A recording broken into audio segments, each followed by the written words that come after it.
Bienvenida, querida audiencia, que estamos con un invitado muy especial en este primer podcast sobre temas que tienen que ver mucho con el mundo jurídico, pero que impactan la vida de la gente. Y hemos escogido el tema que está más movido en las redes, que es la reciente sentencia condenatoria contra el expresidente Álvaro Uribe. Para eso, el invitado especial que tenemos es un abogado penalista cartagenero que desarrolla su labor profesional a nivel nacional. Su sede principal es Bogotá, nos visitan muchísimo por acá y aprovechamos esta visita en que estuvo en Cartagena para enterarnos qué piensa un penalista con esa visión de los dos mundos, ¿no? Del mundo nacional y el mundo regional, sobre este caso tan importante en la historia política colombiana. Eh, pues ustedes saben que es la primera vez que se sentencia condenatoriamente a un expresidente y pues esto ha generado toda clase de cosas.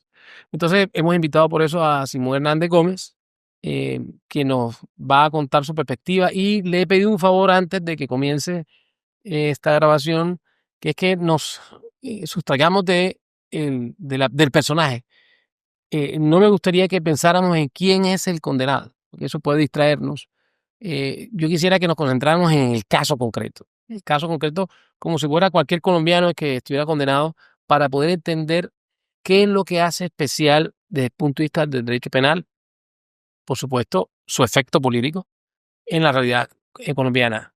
Don doctor Simón Hernández, bienvenido a nuestro podcast. Nicolás, gracias a ti por la invitación y por supuesto a la Universal. Para mí es un honor como cartagenero estar en este podcast y poder compartir con ustedes este tema tan apasionante y tan interesante que es la sentencia contra Álvaro Uribe. Muy bien. Entonces, ya sabiendo que no nos vamos a referir al personaje, es condenado Uribe, podemos decir, pues sentenciado Uribe, como quiera, procesado, como quieras llamarlo.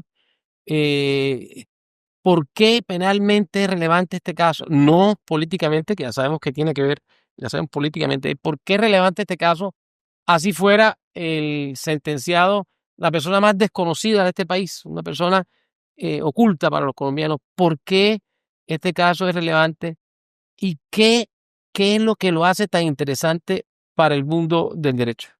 Bueno, este caso, además, obvio del impacto político que tiene desde un punto de vista jurídico, tiene todo tipo de debates.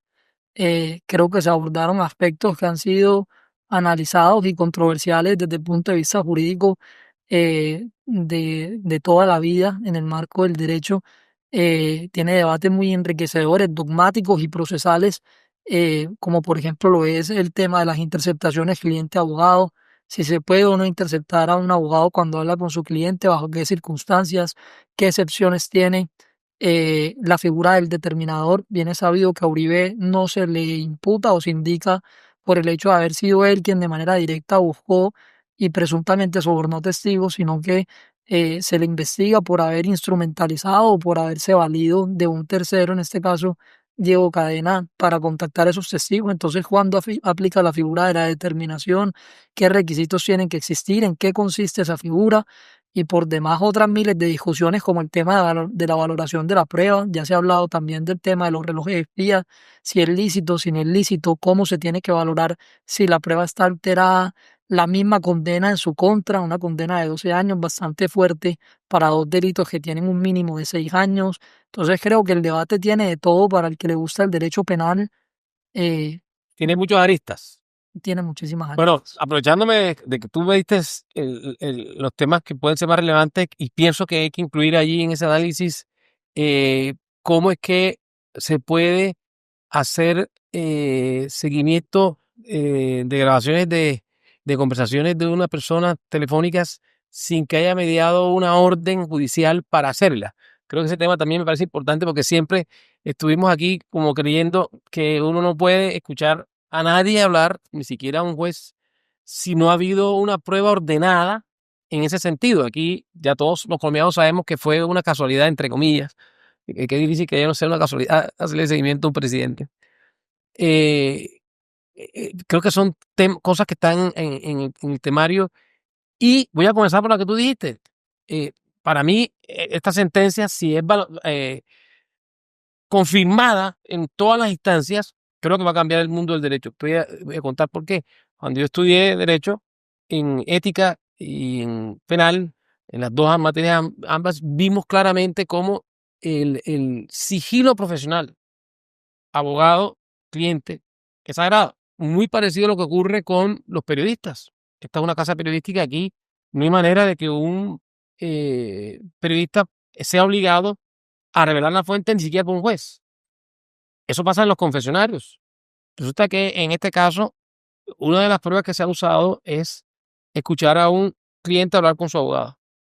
Y estábamos convencidos, los que somos de la vieja escuela del derecho, tú eres de la nueva escuela, que eso no podía ser. Y resulta que en este caso sí se validó. Comencemos por ahí. ¿Es posible entonces, de ahora en adelante, que un profesional, un cura, un periodista, pueda ser escuchado en las conversaciones que tiene con su confesor, con que se confiesa, con la fuente periodística, o en este caso, el cliente del abogado? Sí, digamos, es absolutamente claro que en la relación incluso psiquiatra o psicólogo-paciente, Bueno, en la pues sí. relación periodista con su fuente, en la relación abogado-cliente, rige ese principio de confidencialidad.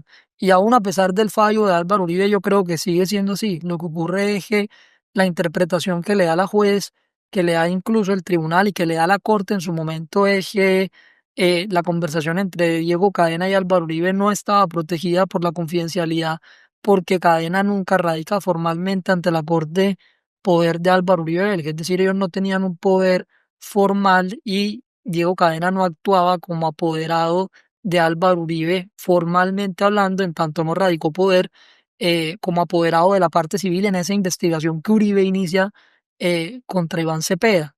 Luego entonces lo que la Corte dice es que al no existir ese acto formal de la suscripción del poder, Diego Cadena no fungía como abogado Uribe, sino que más bien Diego Cadena era una especie de persona que Álvaro Uribe había contactado para contactar a su vez personas privadas de la libertad que podían declarar a favor de Álvaro Uribe, digamos, en ese proceso que él llevaba contra Iván Cepeda en la Corte. Eso en primera medida. Y en segunda medida, la segunda interpretación también del tribunal y de la juez 44 penal del circuito es que en el caso de Álvaro Uribe, eh, esa, esas, esas interceptaciones, esas conversaciones tenían un objeto particular que era la comisión de conductas punibles. Entonces, lo que más o menos entiende la juez es que incluso si existía la relación abogado-cliente, esa relación no puede ser instrumentalizada con el ánimo de cometer delitos y luego ocultarlo, digamos, bajo el manto de la confidencialidad que rige esa relación. Pero por supuesto que Muy ofrece. peligrosa esa interpretación, porque cuando un cliente habla conmigo, pueden pasar 2 meses o más para que yo le reciba un poder. Y esa conversación es sagrada. Entre otras cosas, yo no puedo enterarme bien de un caso sin que el cliente hable conmigo y no necesito poder. Basta que se dé esa conversación en el marco de una relación cliente-abogado para que esté protegido. Me parece peligrosísima la interpretación si se mantiene. Sí, no, es peligrosísima y yo estoy totalmente de acuerdo contigo. Creo que hay varias circunstancias ahí que vale la pena poner de presente. La primera es que la relación abogado-cliente no se supedita al acto formal de la Total. redacción y la presentación del poder. O Nunca sea, ha sido así. nunca Jamás ha ha sido sido esa así. interpretación. No puede ser posible que el día de mañana un cliente me llame a mí, por ejemplo, a consultarme su caso y que, por ejemplo, ese cliente pueda llegar a estar interceptado o que lo esté yo y que el día de mañana esa conversación de él conmigo, porque no existió poder, entonces sea utilizada para condenarlo o para No, incriminarlo. tremendo. Eso, digamos, desde la primera arista. En segunda medida, yo creo también que en todo caso es bastante evidente, Diego Cadena tiene la profesión de ser abogado y existe la figura del abogado investigador. Él estaba consiguiendo información que estaba circunscrita que a un proceso judicial ventilado ante la Corte. Luego entonces que es evidente que Diego Cadena sí le estaba prestando una asesoría jurídica a Sí, no Álvaro era un Uribe, tercero, ajeno. no era un tercero y además tenía la profesión de ser abogado, era un proceso que se ventilaba ante la corte, la investigación de él tenía que ver cómo ese radicado, luego sí fungía como su asesor. Y en tercera medida, Nicolás, todavía un problema más que yo creo que es el más preocupante de todo es que a Álvaro Uribe lo interceptan dentro de un radicado que se seguía en contra de un excongresista, me parece que del Chocó. Sí, así es. Y, y, y, y entonces, por equivocación, dice la Corte, terminan escuchando el abonado telefónico justamente de un expresidente de la República, cosa que capaz Bastante imposible. puede subestimar bastante la inteligencia de los colombianos. Entonces lo terminan escuchando en ese radicado. Y lógico, fíjate que, a ver, no existía orden judicial para escuchar a Álvaro Uribe Vélez. No existía orden para escucharlo a él. ¿Cuál es, digamos, para mí el problema? Uno de los problemas de fondo es que cualquier autoridad judicial que quiera escuchar a un ciudadano tiene que sustentar, tiene que presentar los motivos fundados, las razones de urgencia, de necesidad de escuchar a ese ciudadano. Tiene que haber un análisis jurídico y fáctico, ¿cierto? En temas por qué tenemos que escuchar a ese ciudadano. No puede, incluso una autoridad judicial, porque si entrar a escuchar a alguien, tiene que haber un sustento, una fundamentación. Lógico, como quien era objeto de la interceptación era Álvaro Uribe, pues no existía esa fundamentación, no existía el piso jurídico argumentativo para escucharlo a él, y luego entonces legalizan porque supuestamente se trató de un error, se trató de una equivocación. Es que no existía orden y punto. Fuera. Eso que aprende uno en la Facultad de Derecho. Claro. Entonces, estoy viendo dos problemas ya clarísimos en la sentencia, que son graves para nosotros, quienes entendemos el mundo del derecho. El primero es que ya no hay seguridad jurídica ni personal en la relación cliente-abogado. Y por ende, fuente periodista, y por ende, cura, confesor, la confesión, y por ende, psiquiatra con su cliente. O sea, todo está en entredicho. Y segundo, a cualquier colombiano se le puede escuchar sus conversaciones privadas si el funcionario judicial o el investigador se equivoca. Si se equivoca de teléfono, entonces puede escuchar a quien quiera. Porque si se acepta o se valida el error que se cometió con el presidente Uribe, a cualquier colombiano se le puede cometer el mismo error. Y bueno, tengo que decir que en esta podcast ya habíamos chuleado dos temas que son bastante problemáticos de la sentencia, y le tocará a la Corte Suprema de Justicia, que es la segunda instancia, tratar de explicarnos bien por qué sí y por qué no, y cómo va a marcar esto un cambio en el mundo de la interpretación del derecho y de la práctica de las investigaciones que hacen en la Fiscalía y en otras entidades del Estado. Pero avancemos entonces. Ya tú nos habías hablado también de otro problema que se ha identificado en este fallo. Cuéntanos los que mencionaste al principio. No, yo creo también hay otra circunstancia, y es el tema de la duda razonable. O sea, yo creo que el fallo no supera ese nivel de duda, y yo creo que vamos primero con eso y luego miramos el tema de la dosificación y si la pena estaba bien ¿La duda impuesta. razonable te refieres? La- Que lo que uno entiende en derecho penal, pues los que no somos expertos en esa área, es que el requisito para capturar, el requisito para ordenar una detención, para poner temporalmente privada de la libertad a una persona, una medida de aseguramiento, es menos grave o menos exigente que el que sirve para condenar. Y que el que sirve para condenar es cuando se tiene la o las pruebas que permiten que haya una claridad en la mente del juzgador, sustentado en unas pruebas que indican que la percepción de culpabilidad está más allá de la duda razonable. O sea, en este caso, ¿por qué tantos abogados han dicho que la duda razonable no se venció, que no se encontró esa prueba reina? Dame tu opinión sobre eso. sí, pues digamos ese. A ver, el tema de la duda razonable, como tú bien dices, es si el servidor jurídico, si el juez tiene duda, pues luego entonces tiene que absolver, tienes que superar ese estándar de conocimiento, digamos, de la duda, tienes que salir de la duda, no puede existir porque frente a la duda se absuelve al ciudadano.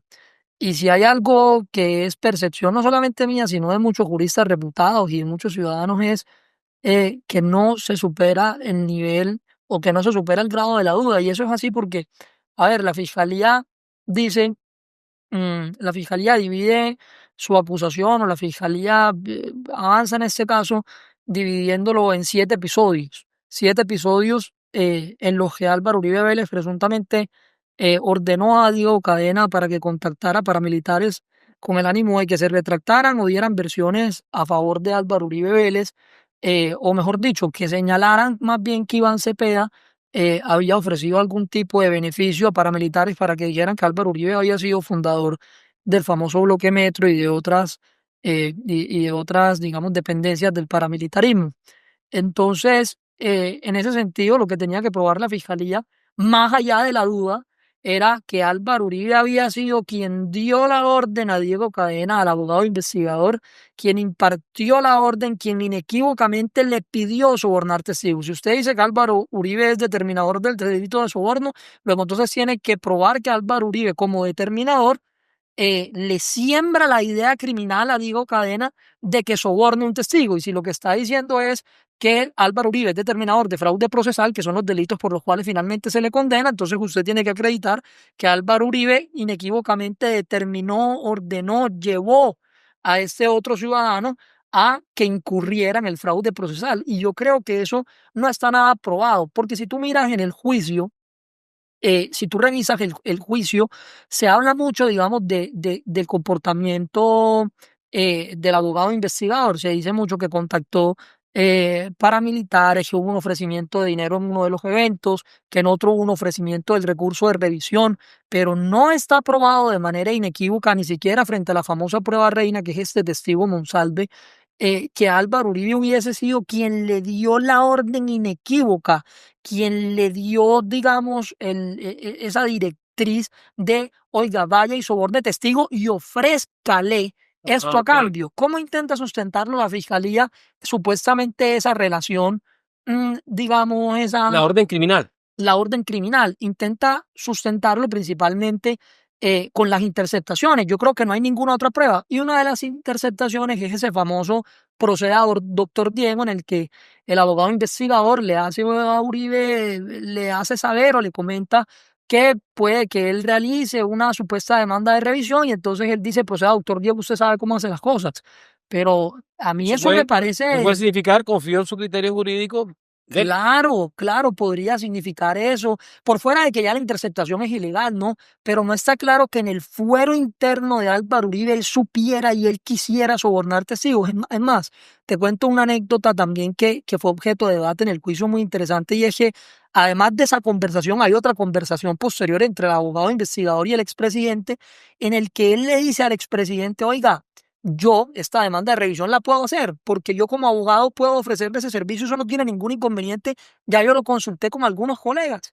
Y él le dice, ¿usted está seguro de que no hay inconveniente? Le dice, sí, no hay inconveniente. Okay. Y la juez interpreta esa segunda interpretación diciendo que es que para ese momento entonces Álvaro Uribe tenía conocimiento de que estaba interceptado. Entonces en el primer evento él no tenía conocimiento. Y ya en el segundo, ya él sí sabía que estaba interceptado y tuvieron la precaución de tener esa conversación con el ánimo de distraer. Entonces fíjate que hay unos elementos que lógico que arrojan la duda y te voy a mencionar uno más por último en esta capítulo y es que me parece a mí absolutamente importante y absolutamente diciente y es, como te decía, el determinador es quien siembra la idea criminal en el determinado, es el que le dice haga esto.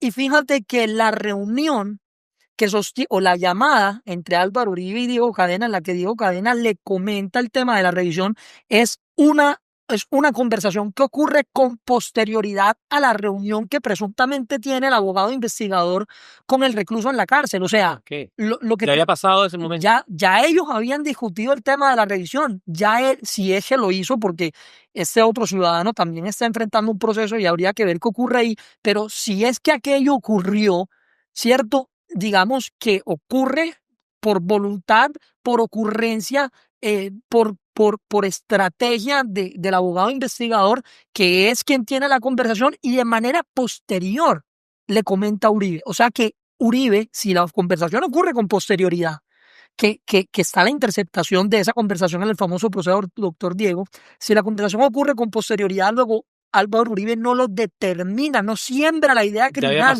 porque ya había ocurrido. Uno no puede ser determinador de un acto pasado. Total. Entonces fíjate que hay unas circunstancias que por supuesto que siembran la duda, incluso teniendo en cuenta los elementos que debieron haber sido excluidos. Sí, me queda claro.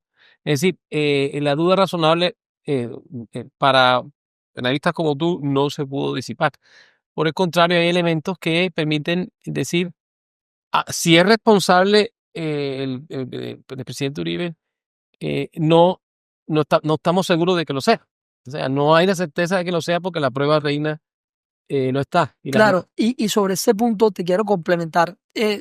Si revisando el juicio muy bien, quien lo revisa con mucho cuidado, hay mucho, lo que te digo, sobre el abogado investigador, si los contactó, si les ofreció, cuándo se vio con ellos, pero hay muy poco sobre el fuero interno de Álvaro Uribe Vélez, que eso tiene, digamos, una incidencia dogmática, o sea, tenía él el conocimiento de que estaba sobornando testigos, dio él la orden, fue su intención, es decir, desde el punto de vista del dolo, en la conciencia, aparte de la responsabilidad, tú sabes que es subjetiva, no existe la responsabilidad objetiva. no, el derecho penal no existe. Sí Claro. existen otros derechos, por ejemplo, el derecho disciplinario en algunos casos, en el derecho de investigaciones administrativas, en algunos casos existe de responsabilidad objetiva, pero en el derecho penal jamás existe la responsabilidad objetiva. Claro, y luego entonces, partiendo de ese punto, él no está claro que él tuviera digamos, que él hubiese impartido esa orden, pero además, también muy importante, como te digo, se divide en 7 eventos, y en ninguno de los 7 eventos está acreditado, en mi criterio, que hubiese sido Álvaro Uribe quien impartió la orden. Mira que la juez, solamente para concluir este punto, ella dice, es que qué coincidencia que todos los testigos favorecen a Álvaro Uribe en sus declaraciones, bien sea o retractándose o, o explicando que Iván Cepeda los contactó en algún punto. ¿Cómo va a ser que todos benefician a la misma persona sin que esta persona supiera, sin que esta persona hiciera parte del entramado? ¿Cómo va a ser posible que todos estos testigos rindieron estas declaraciones en un periodo parecido de tiempo sin que exista una coordinación? Pero fíjate entonces que la decisión de la juez parte de una especulación, Una inferencia. parte de una inferencia, comienza a conectar indicios y dice, pues, ¿cómo es posible o cómo es imposible que esta persona no supiera? Pero, a ver, perdóneme, Sí, señora juez, obvio, somos un fallo judicial, uno tiene que ser muy respetuoso con las decisiones judiciales en nuestro país, pero también uno puede disentir. Y yo ahí siento en el sentido de que, hombre, es que la responsabilidad penal no se prueba de esa manera, no se prueba, digamos, es que cómo no va a ser, ¿no? Es que, y sobre todo para la figura del determinador, es que usted tiene que acreditar que él dio la orden, no hay determinación por omisión, o sea, uno no puede ser determinador por tener conocimiento y no hacer nada. Eso es uno de los problemas dogmáticos. Yo no soy determinador porque supe que me estaban beneficiando y no hice nada al respecto. Yo soy determinador si imparto la orden. Usted no me puede condenar una especie de autor intelectual. Usted no me puede condenar a mí por saber.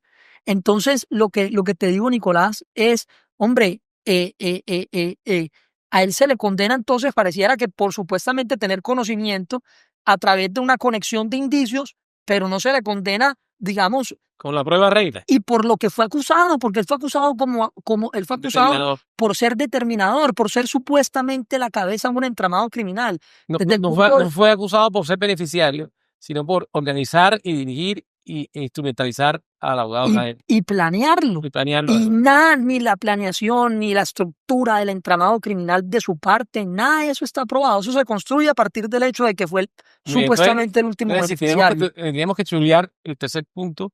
Diríamos que es problemática la sentencia en el sentido dogmático porque la figura del determinador está muy estudiada en derecho penal y no parece coincidir las pruebas que se analizaron con esa figura dogmática en el derecho penal de lo que es el determinador. Otro punto que habría que chulear ahí que es problemático. Me hablabas también de la dosificación. ¿Por qué a no pocos abogados les parece escandalosa la dosificación si ya la fiscalía había pedido la condena? ¿Por qué ha sido de tan mal recibo la pena que se impuso? Porque digamos que los dos delitos por los cuales se le condena a Álvaro Uribe son delitos que tienen una pena mínima de 6 años. De acuerdo a las reglas de la dosificación, a él tenían que ubicarlo, las penas van de 6 a 12 años, a él tenían que, como a él le imputaron agravantes y atenuantes, a él tenían que ubicarlo dentro de un intermedio. Más o menos para explicártelo de una manera sencilla. Lo que pasa es que él, lo que dice la fiscalía, o mejor dicho, por lo que a él se le condena es por haber incurrido en el delito de soborno varias veces. Entonces tú tienes que subir la pena por cada uno de esos eventos, que son varios, Y en el fraude procesal también se lo condena varias veces, o sea, por haber incurrido en fraude procesal en diferentes actos espaciotemporalmente hablando. Entonces, es varias veces el delito de soborno y varias veces el delito de fraude. Entonces, tenía que irle aumentando por esos delitos. Entonces, digamos que el mínimo es de 6, habría que aumentarlo un poquito porque tenía más circunstancias de agravación y también de atenuación. Entonces, uno podría ubicarse en 7, pero yo lo que veo es que la juez de alguna manera toma todas las circunstancias que le permitían de alguna manera aumentarle la pena, toma todo ese concurso, lo que llamamos concurso homogéneo de delitos, que es varias veces el mismo delito, y toma todas esas circunstancias para aumentarle y aumentarle y aumentarle la pena hasta el punto en el que llega a 12 años de prisión. Entonces, hombre, una pena ponderada para mí, equilibrada, para mí, digamos, la pena de por sí es injusta, pero ya que había que dosificar, porque ya estaba impuesta la condena, yo veo que una pena que hubiese sido ponderada hubiese podido ser una pena de 9 años, quizás 7, por el delito principal, que en este caso es el soborno, y aumentarle 2 años, porque la suma aritmética no existe en el derecho penal, y aumentarle 2 años por los subsiguientes fraudes procesales. Entonces hubiese sido quizás de 9 años, de 8 años, pero yo creo que en los cálculos de nadie estaba que pudiera ser de 12. Capaz el más pesimista de las personas que pudieran seguir Uribe se imaginaban un fallo condenatorio de 10 años, partiendo de 6 o de 7 y aumentando por el otro delito. Pero imagínate que 12 años es el doble de la pena inicial de cada uno de esos delitos que comienza por 6. Imagínate, O sea, es bastante severa. bastante severa. Hay que decir que un cuarto punto que hay que estudiar es si esa severidad, tratándose de un caso tan polémico que la juez sabía que no era, que para un sector no bastaban 12 años, sino 500, pero para otro sector importante de la población no eran 12, sino 6, o nada, o nada, pues el haber sido tan drástica, de pronto le quita un poco de fuerza política a un fallo que realmente también lo era. Claro, a mí hay otra circunstancia de la dosificación que me llama la atención y es la juez parte de una condena de 91 meses por el delito de soborno y la aumenta a 29 meses, es decir, hasta 120 por por los demás delitos de soborno que ocurrieron, o sea, por los demás eventos, ¿cierto? Tú partes del delito más grave y vas aumentando. 29 meses. Para el delito de fraude procesal, si no estoy mal, le impone una pena, creo que son de 94 meses por el fraude procesal principal, y luego le suma 10 por los delitos subsiguientes. ¿Por qué para el fraude procesal le suma 10 meses y Y el otro para el soborno le suma 29 meses por los delitos, no tiene sentido. digamos, por los eventos adicionales? Correcto. Entonces son circunstancias que uno dice, hombre, ¿cuáles son los parámetros? Y sobre todo una persona que tenía muchas circunstancias a la luz de la misma interpretación de la norma para darle una pena mucho más equilibrada. Por ejemplo, el señor el doctor Uribe fue presidente de la República, sirvió al país, se presentó al proceso, hizo parte de las audiencias presencialmente, ejerció su derecho a la defensa, compareció ante todos los llamados que se le hicieron. Creo que había muchas circunstancias de sus antecedentes personales. La edad incluso. La edad incluso hubiese podido también, pero Claro. Entonces, ese problema también queda planteado ahí y será interesante saber qué piensan en segunda instancia. Y no sé si tienes otro tema importante, pero me gustaría preguntarte ya en la práctica de lo que has vivido en el sitio de profesión. Sé que has asistido a muchas audiencias. ¿Es normal que una audiencia se demore tanto en la lectura del fallo? Porque en las que me ha tocado presenciar a mí normalmente son media hora, máximo 40 minutos. ¿Qué hizo que fuera tan demorada? ¿Por qué se tomó esa vía? no, esa pregunta que tú estás haciendo es importantísima, Nicolás, porque justamente la diferencia entre el sentido del fallo y la sentencia es que el sentido del fallo se hace una explicación breve de los hechos, se explica más o menos por qué el sentido de ese fallo, si es absolutorio o condenatorio, y ya tú en la sentencia abordas de manera profunda. Yo creo que de pronto la juez, por la connotación política, porque se trataba de un expresidente, porque era el primer juicio contra un expresidente de la historia del país, quizá trató, digamos, de explicar muy bien su sentencia, porque sabía que iba a haber mucha suspicacia política en torno a su decisión. Entonces, quizá trató de sustentarlo a profundidad y por eso el sentido del fallo demora tanto, pero tú tienes razón, el sentido del fallo debería ser breve y lo que debería ser largo es la sentencia. Termina siendo al contrario y explica todo el sentido del fallo y ya para efectos de la sentencia dice que lo explica en el sentido del fallo. Pero ¿dónde está el punto, digamos, sustancial que a mí me parece muy importante abordar en ese punto de las 14 horas o más que dura el sentido del fallo? Y es que si la prueba es contundente, el fallo es corto. Si la prueba es contundente, el fallo es puntual, así como la prueba lo es.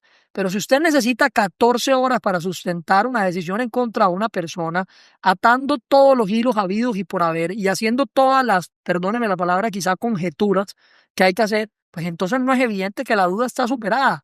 Porque si la duda está superada, entonces el fallo es puntual y usted explica por qué se superó la duda. Entiendo que son 7 eventos, entiendo que hay un rigor importantísimo, digamos, por la misma situación política, pero yo creo que la sola duración del sentido del fallo, el solo esfuerzo que tuvo que hacer la juez de plasmar su decisión en más de 1.100 páginas y en 16 horas de explicación, yo creo que solamente eso a ti te dice que el tema no está tan claro. No, muy claro. Otro asunto que llamó la atención, al menos a mí, es la introducción a la lectura del sentido del fallo. Me pareció muy política. O sea, me sorprendió que un juez de la República haya tenido que usar interpretaciones dirigidas a señalar que la justicia no se rinde, que la justicia no se arrodilla, que el tema de la mujer. O sea, son temas que parecieran más propios de un discurso político que el de un fallo judicial. No sé, me parece que es algo como novedoso que un juez de la República se dedique a dar ese marco, y no sé si es usual ya, otros jueces lo están usando, o si a partir de esto podría ser una forma en que los jueces también se expresen. No sé, no conozco bien esta parte y me gustaría que me contaras tu experiencia. Bueno, cada juez tiene su propio estilo quizá, y de pronto la juez entendiendo la importancia histórica de su fallo, y política también, porque es lógico que es un fallo que se enmarca en lo jurídico porque tiene una incidencia política, quizá quiso darle cierta contundencia, pero estoy de acuerdo contigo en que el fallo, en mi criterio, vuelvo y digo con el mayor respeto hacia la rama judicial y las autoridades, pero estoy de acuerdo contigo en que el fallo es muy poético también. Hay referencias al realismo mágico, a García Márquez, hay referencias, digamos, a temas de literatura del país, el discurso inicial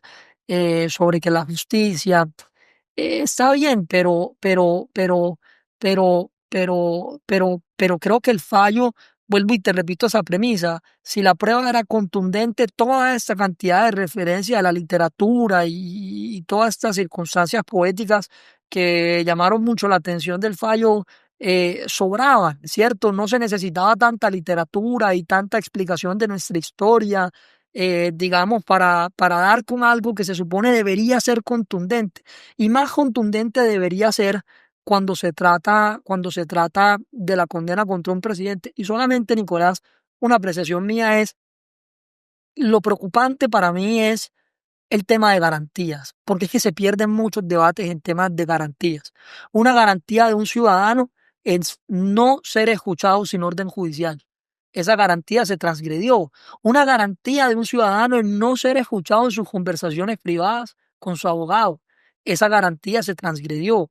Una garantía de un ciudadano es solamente ser condenado cuando haya conocimiento que sobrepase el nivel de la duda razonable. En mi criterio, esa garantía, digamos, también se transgredió. Entonces yo veo que todos los debates en torno, otra garantía también es que a uno lo condenen por la figura jurídica por la cual uno fue acusado. O sea, que se pruebe, por ejemplo, si fui acusado como determinador, que me condenen como determinador con todas las circunstancias que implica ser determinador. Y en este caso, eso tampoco estaba claro. Entonces, lo que preocupa realmente del fallo es que todos los debates en torno a garantías, sobre todo estas tan graves que tienen que ver con la confidencialidad abogado-cliente, con las interceptaciones, todos esos debates los perdió el expresidente, los perdió la defensa. Ni un solo de esos debates se ganó, de esos debates ninguno se ganó, digamos, ante ninguna instancia. Y eso es lo que verdaderamente preocupa. Es como si en un partido de fútbol el árbitro, todos los balones divididos de jugadas dudosas, las falla todos a favor, digamos,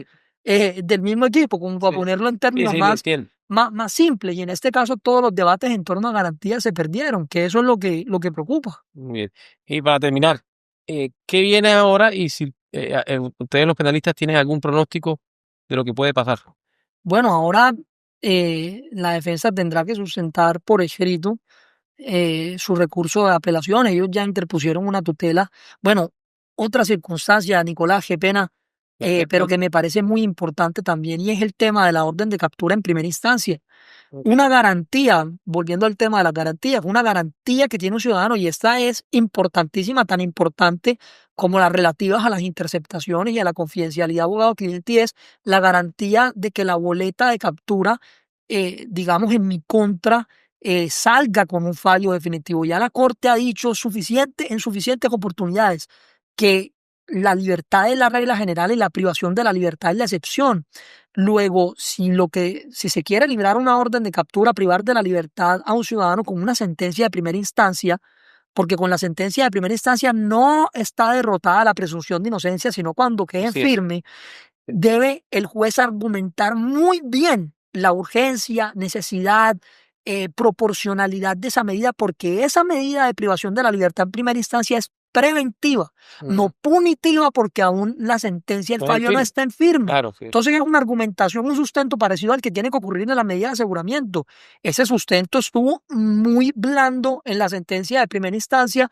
¿Y cómo es posible que un ciudadano que está en Colombia, que se presenta a todas las audiencias, que va incluso a la audiencia en la que lo sentencian, que ha ejercido su derecho material a la defensa porque él mismo ha interrogado testigos, que no tiene indicios de quererse ir del país de ninguna parte, cómo es posible que sin existir ningún fin legítimamente válido, que no parte tampoco de su comportamiento procesal porque él ha ido a todas las audiencias, se le libre una orden de captura en primera instancia? Eso es una transgresión a una garantía, y vuelvo y te digo, es un tema de garantías, porque la garantía que tenemos todos es que la libertad sea la regla general y que ese tipo de privaciones sin tener sentencia ejecutorial sean excepcionales. Sí, muy cierto. Ese tema de la garantía es importante porque probablemente quienes se sienten satisfechos con el fallo o hubiesen esperado más, tal vez no reconozcan que cuando se viola la garantía de un ciudadano, no importa quién sea, todos perdemos.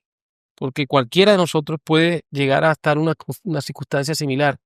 Y cualquier garantía que pierde un ciudadano de parte del Estado, no importa de la rama que sea del poder público, todos nos vemos afectados a la medida de que todos tenemos el potencial algún día de caer en la mala suerte de estar en manos de la justicia o de la rama ejecutiva o de la rama legislativa o del Ministerio Público, de quien sea, todos los ciudadanos. Y la transgresión de una garantía eleva el nivel de riesgo de los ciudadanos frente al Estado.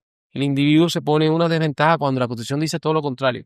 La figura que se protege en la Constitución por encima de todo es la del individuo. Y es lo que preocupa. Entonces, lo que viene ahora es la apelación ante el Tribunal Superior de Bogotá, imagino, y si la condena se confirma antes de que se venzan la prescripción, creo que es ahora en octubre, si quedan firmes, se ejecuta la sentencia y tienen que irse ellos o a una tutela, una casación por la Corte Suprema de Justicia, y también pueden acudir a las instancias internacionales, ¿no?, por violación de esas garantías. Claro, ahora lo que viene es que el doctor Granados pues, sustentará, la defensa de Álvaro Uribe sustentará debidamente el recurso de apelación, se irá al tribunal, allí serán 3 magistrados quienes decidirán la suerte del expresidente. Hay mucha, me preguntabas anteriormente que cómo lo veíamos los Sí, penalistas, pues sí. hay mucho escepticismo frente a la favorabilidad frente al, digamos, a la buena suerte que pueda tener el expresidente también en esta instancia, porque recordemos que el tribunal ya le ha venido despachando desfavorablemente solicitudes a la defensa, por ejemplo, lo que tiene que ver con el tema de interceptaciones. Entonces, Y ahora con la libertad provisional, porque los puentes. claro, entonces ahora Todo. no hay mucho entusiasmo, no hay mucho positivismo en lo que tiene que ver con esa sentencia del tribunal, y si el tribunal confirma, pues se correrá el término para interponer el recurso extraordinario de casación, que podrá admitirse o no. Si lo admiten, pues entonces habrá un trámite ante la Corte Suprema de Justicia en la cual se sustentará el recurso de casación y esperar a ver qué dice la Corte. O sea, eso le falta mucho también. Falta todavía mucha tela por cortar. Claro, le falta mucha tela por cortar, porque incluso en una eventual tutela que metan contra la decisión de la Corte, que en sede de casación podría ir a la Corte Constitucional. Simón Hernández, muchísimas gracias por este primer encuentro. La idea es que hagamos más podcasts como este, en los que hablemos de temas palpitantes del derecho, que tengan una relación directa con la vida real de los ciudadanos, que impacten el entorno. Y ese va a ser el sentido de esta línea de podcast. Nos vemos próximamente. Muchas gracias nuevamente, Simón. Nicolás, gracias a ti por esta invitación. Estuvo muy chévere el espacio. Y gracias, por supuesto, a la Universal por tenerme en cuenta para abordar este tema tan chévere. Bueno, nos vemos próximamente. Un abrazo a todos ustedes, nuestra querida audiencia.